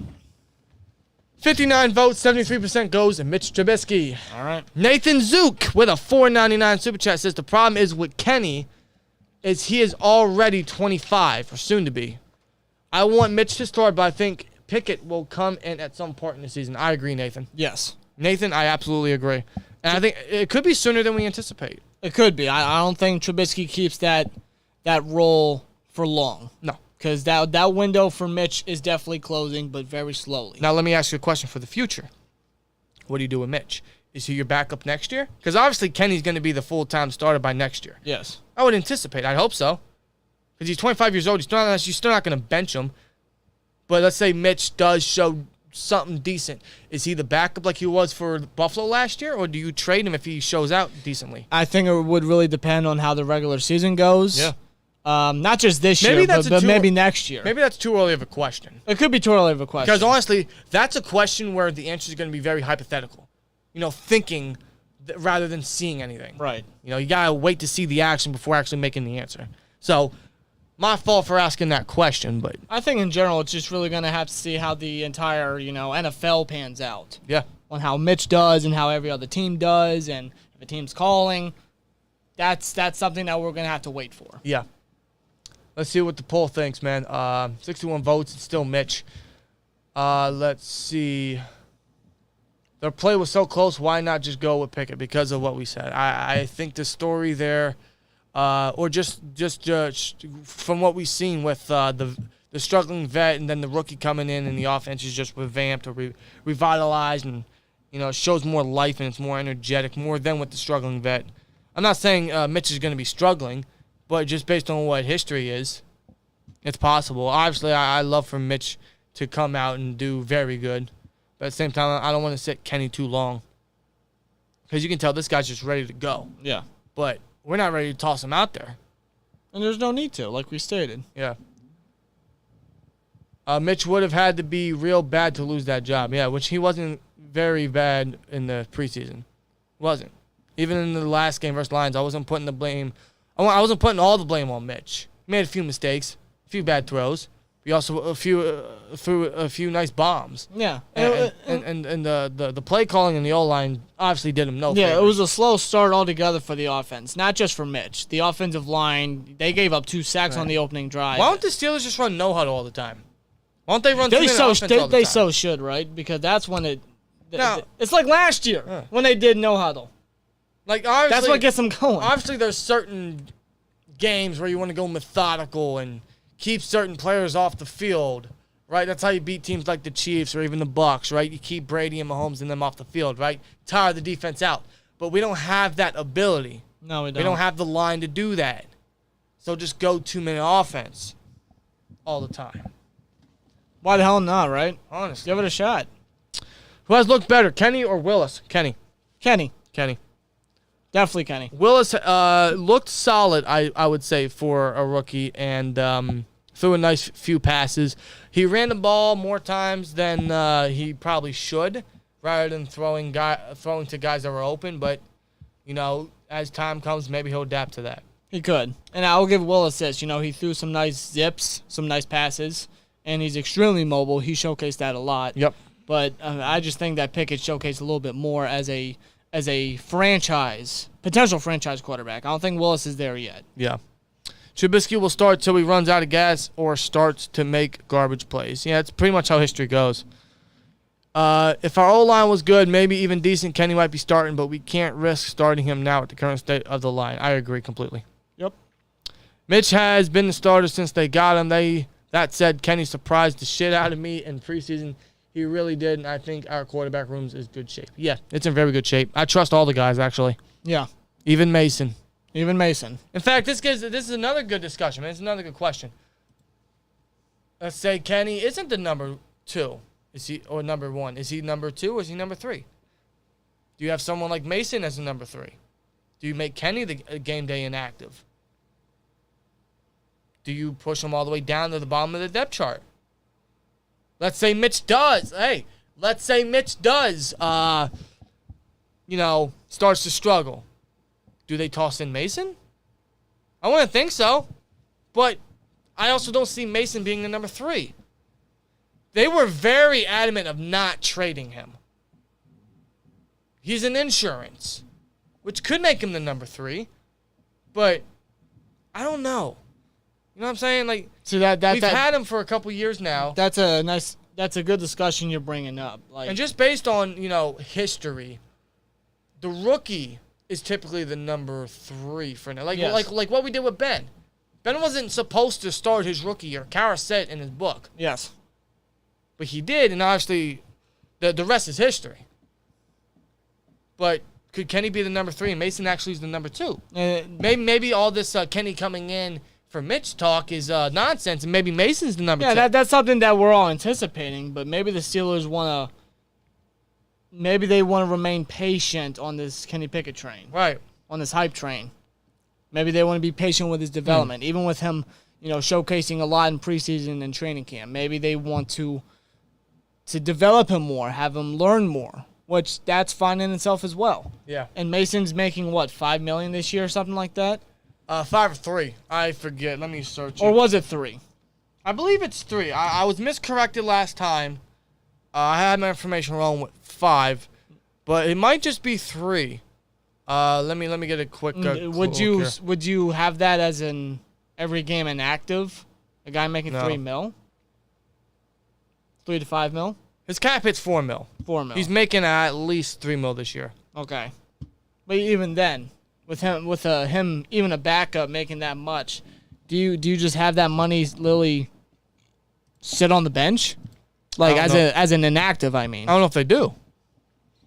I truly don't know if they do. Like I said, maybe the Steelers want to continue to be patient with Kenny Pickett's development. Maybe they don't truly want to rush him. Right. But you also got to think, they obviously gave him time over Rudolph in the preseason the last 2 games. Yeah, they did. So maybe, I don't know, man. That could just add more to the experiment that they're doing on Kenny Pickett. Actually, when does the next when does the initial depth chart come out? That I don't know. Well, not the initial, but you know what I mean. Yeah. I don't know. I don't know. I can't recall when that is. Brandon says 200 watching, 82 likes. Come on, fellas, hit the like button. Hey, listen to Brandon, man. Listen to Brandon, listen to Danielle. Get them likes up. If you're a fan of the Pittsburgh Steelers, definitely hit the thumbs up, hit that like button. Hit the thumbs up. If you don't hit the thumbs up, you think Kendrick Green is an all-pro. Oh, see, I just trapped y'all. Again, it's nothing against Kendrick Green, okay? It's nothing against him, the person. I'm sure he's a chill guy. Sure, he's a great person. It's just, Hey, if you can't Cold Steel said it perfectly in his rant, man. If you suck, I'm going to say you suck. It's nothing personally. It's just I'm a fan of the football team. If you can't produce on the field, we're going to be flat out and say it. Sorry. Just saying. Again, nothing personal. It's just me as a fan of the team and wanting the best. And clearly what I see out there is not the best, and that's for all the offensive linemen.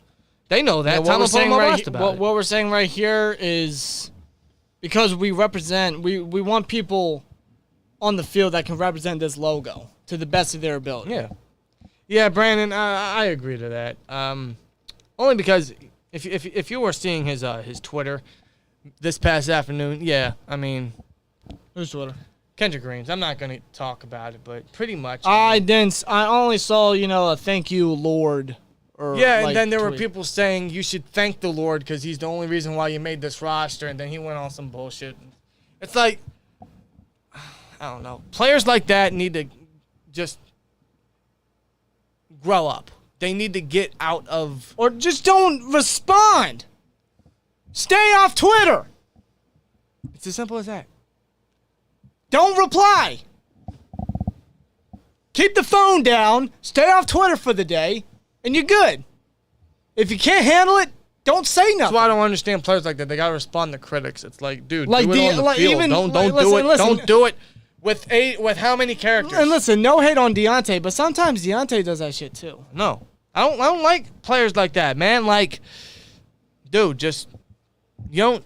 I don't understand why they have to respond to the critics. Let your player on the field do the talking rather than 240 characters. It's stupid. It's silly. It's a waste of time. Shows me where your priorities lie. Maybe I'm wrong for thinking that. Maybe I'm wrong for saying that. I don't know. That's just how I feel. Certain players, man, just don't bother, dude. I don't know. I'm just not gonna get into it because I'm sure someone's gonna get salty about that take. I don't know. I don't see Minka on Twitter. I don't see Najee on Twitter. I don't see Mason on Twitter. All right. If there's some fucking person that should be talking back to critics, it's Mason Rudolph. But he's been the most respectable, most professional guy in that locker room. Amongst everybody. Holy shit. After everything that's been thrown at him, that's been said about him. Lord almighty. Guy hasn't said one word about anything. He just says, I'm here to do my job. I'm here to do whatever the Steelers ask me to do. That's it. Burner accounts. Kevin Durant responds to everybody and has burner accounts. Yeah, I believe that. I just don't understand athletes like that, man. You ain't got nothing better to do throughout your day. I don't understand it, bro. Just stay off Twitter for the day. That's it. Alexander Watson, the MVP tonight in the chat with a $20 super chat after a $100 bomb, says action is everything. Action is everything. You're absolutely right. Action is everything. Actions speak louder than words. There, you want to get tattoos of stupid writings on your chest and shit? That should be the first thing. Honestly. That's the biggest meaning. That should be a man's motto, a man's mentality, a player's mentality, dude. GT shows in the building with a $4.99 super chat says 7 receivers will. That's very unusual from the Steelers, but you know what? I don't know how long it lasts, but I like it. It's just you can't cut all these guys. They all, bombed out. So, yeah, that's true. 99 likes. We need one more. We need one more to get to 100. Who's going to be that beloved 100, man? Who's going to get the triple digits? Who's going to get the triple digits? We need one more like for 100, folks. One more like. We're almost hitting an hour and a half here. It's almost midnight, man. It's almost Wednesday. It is almost Wednesday. It's almost hump day, man. It's almost August 31st. It's the end of August. Thank God. Already? Thank God. Already? I say thank God because I can't stand this heat. Yeah. Jesus Christ was a high. I hate the summer. I am not a summer person. I prefer fall and winter. I prefer the cold weather. 108 likes. Wow, alrighty. Corky's research with 100. Garrett Morano says, I gave you the 100th. My man Garrett. Hey, huge shout out to you. My man Garrett. The only guy with the Garrett name that I like. Yeah, man. Think we need to get Alex Leatherwood in? I agree, Nicholas. I agree. Maybe they do that. I'm sure he's going to have a lot of guys, a lot of teams trying to put claims on him, but, we'll see. Yeah. Field trade will occur from the wide receiver room. You think so? Who would that be? Who would that be? There's obviously one guy that would only be available for a trade to get a decent player, or a potential star for starter trade. That's Claypool, but I don't know if they do it. I just don't really see it happening. Maybe Claypool to New England for Isaiah Wynn. They desperately need receiver. I don't know. They already traded for a receiver in the offseason. Devontae Parker. Right. I don't know. Oh, Corky, you were 100. Garrett was 101. Yeah, you both can share it. How about that? Both can share the 100 spot. I'm a Miami fan. Davis is awful, says Jay. Yeah. So another Rashad Coward, huh? Oh, shit. Another Rashad Coward, because I remember when we brought in Rashad Coward last year, Bears fans were saying, oh, my God, thank God he's gone. He was awful. Alex Bars was better. Yeah. Well, I know Jesse Davis is he's very similar to Joe Haeg. He's essentially Joe Haeg. Essentially Joe Haeg. Yeah, the only reason he got traded to the Steelers was because of his experience and versatility. And that's all. That's what really the Steelers look at. That's it. But just play on the field, again, like, this is why we need to make more moves at offensive line, because he's technically our third offensive tackle. And we all know our tackles right now, specifically Dan Moore for now, is not good. So you're telling me he's going to be the fill-in guy for now? As of now. At that point, it'd be like Dan Moore never really left. Yeah. At that point, I don't know, man. I mean, Davis is a better guard, but I think they'll keep him at tackle. Right. See, this is why I like seeing a outsider's view. More so guys that are of that team's fan base. Yeah, I mean, they watched them play. They watched them start. They watched them, let a dude sack their quarterback. Yeah. Exactly. Yeah, Davis, not the most pleasant blocker. Right. Just an experienced guy with versatility. Minnie signed him, and now they cut him, and you guys signed him. Well, we trade for him from the Vikings, so yeah. I mean, I'll take the depth piece. We essentially got him for nothing. A 2025 7th rounder is all we gave up. Yeah. Minnesota said, fuck it, just take him. Yeah, even though we've gotten 2 really good stud depth guys for the past 7th round picks, but I mean, against the 7th round pick. Might get that back at some point. Why does Spillane have 88 speed in Madden? I have no clue. That is not accurate. If he's 88, Miles Jack is a 95. Robert Spillane's 88. See, what? Man, this is why I... No, he's like 82, bro. Not even. He's like a 78. All right, no, you I was trying to be generous to Spillane. I'm not feeling generous tonight. Spillane has no closing speed, dude. There's no speed at all. No. Nope. Let's talk about how slow Mitch processes the field and Kenny is the clear starter. He probably could be, honestly. If Kenny is a starter, I have no problem with it. I'm just not throwing him out there so early. I'm not putting my long-term franchise, my rookie first rounder, behind this line yet. And like Rob said, he made a great point, going from Kenny to Mitch back to, back and forth. I don't think that's just good, because Kenny, if you put him in immediately, he's going to struggle a little bit because of this offensive line. I'm not ready to do that. It's not going to do good for his early days, his development. Yeah. Let's slow him in by having Mitch be the bridge guy. That's why we brought him in the first place. Yeah, I mean, there's I've said it several times. There's a reason why Mitch was brought in. There's a role for him on the team. Yeah. He's the bridge guy. Yeah, chat. Omar's been awesome. Omar Khan has been very, very good. He made 2 trades today. He locked up 3 of the main guys we were all worried about being free agents last year. He brought in Joby. He's not done, man. He's not done. I do not think he's done. He's making moves. Like, he's making moves. He's keeping along that Pittsburgh Steelers tradition, but he's adding his own spice to it. Like, he's being a little bit more immediate rather than what Colbert used to be. Yeah. So, and we all love Colbert.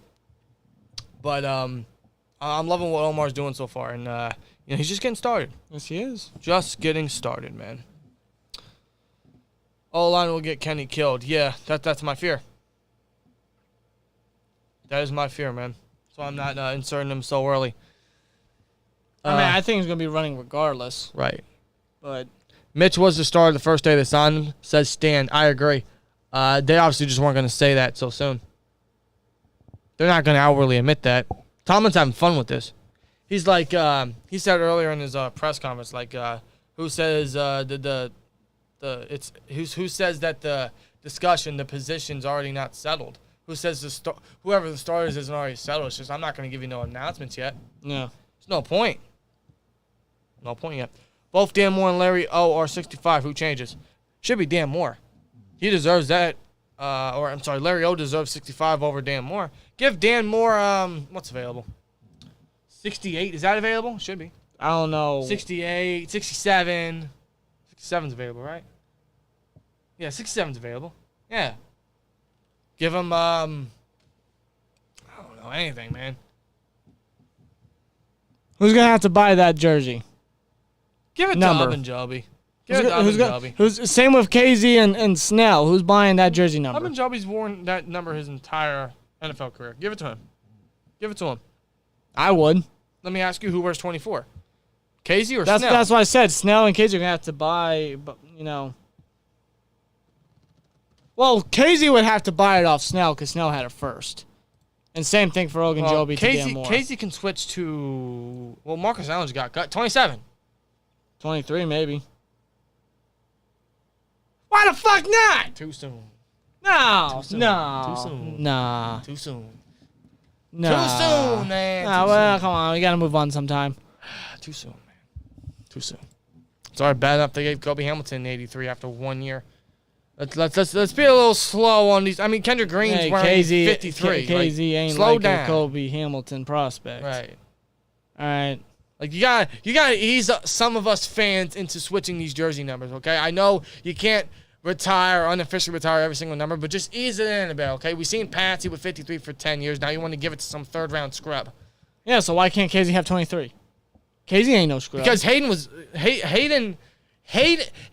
a godsend to what was a horrific mid-2010s secondary. Yeah, and Pouncey was a godsend to a horrific center position Right. after Jeff Harding's retired in 2006? You're right. Stop being right.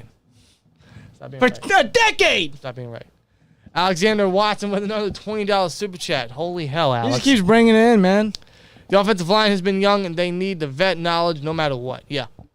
Maybe that's what Davis will bring. I suppose. But that you also thought that with Trey Turner last year. You would think that with That's Mason a great Cole. point. You would also think that with Mason Cole and James Daniels this year. They're still young, but have 4 years of vet experience. That's a great point. So, I don't know. They definitely need some vet I think that experience. main thing is just the versatility. If you got versatility, you're a Pittsburgh Steeler. Right. Why did we cut Marcus Allen? Well, because Mark Robinson outshined most of the linebackers. Sometimes even Bush. And Allen didn't even play in the preseason, but Allen does have that experience. And I don't think there's a need for a fifth inside linebacker.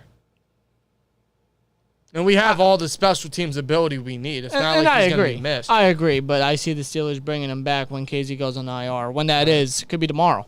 Or technically today, as we're 5 minutes into Wednesday. We are. It is officially Wednesday, guys. It's officially hump day. Wow.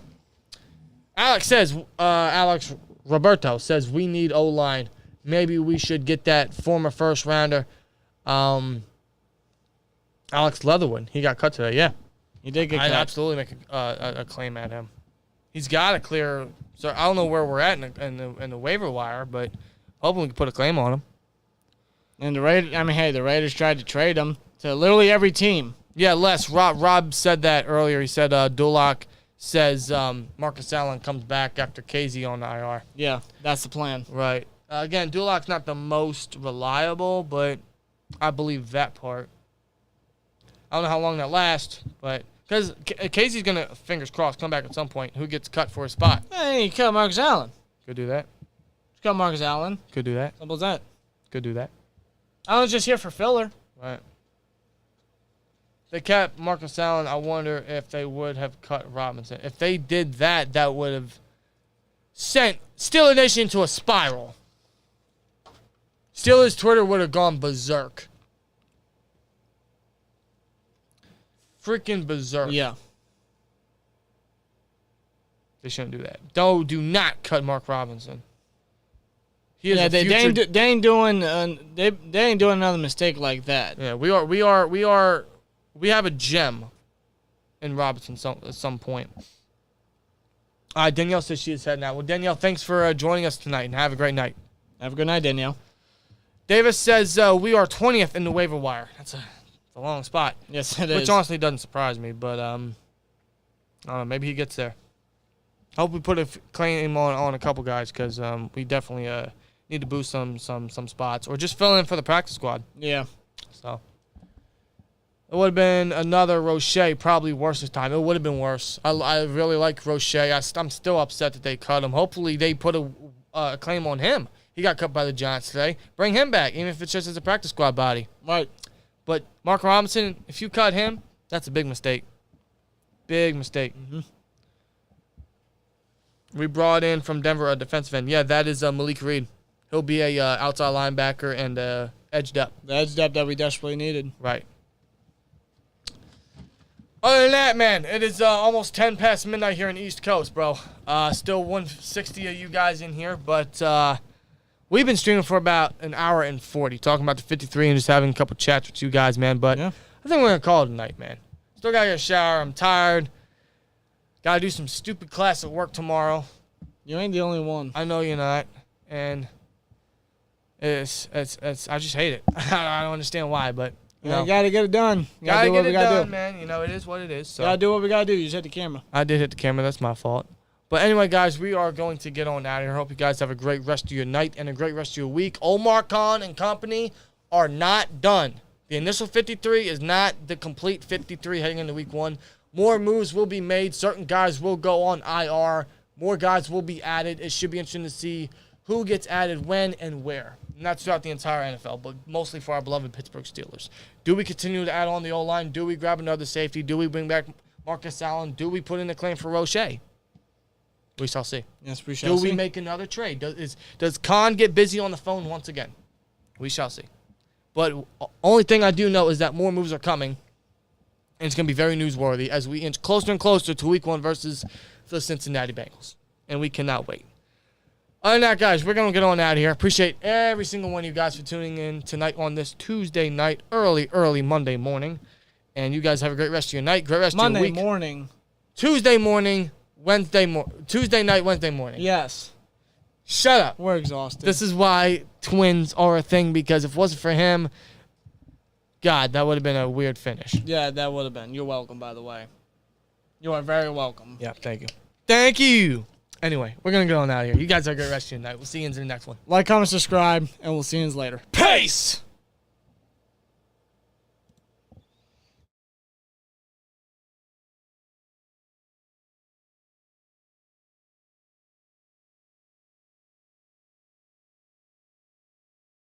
Shout out to Steelers Freak. No glue, now duct tape. That's how this O-line's going to be. It's going to be with a lot of duct tape. You know what? Not even duct tape. How about flex tape? We're going to have to get that. No, it's going to be more like Scotch tape. Scotch tape? Scotch tape? That desperate, bro? Yeah. That desperate. That desperate. God almighty. Con, do something!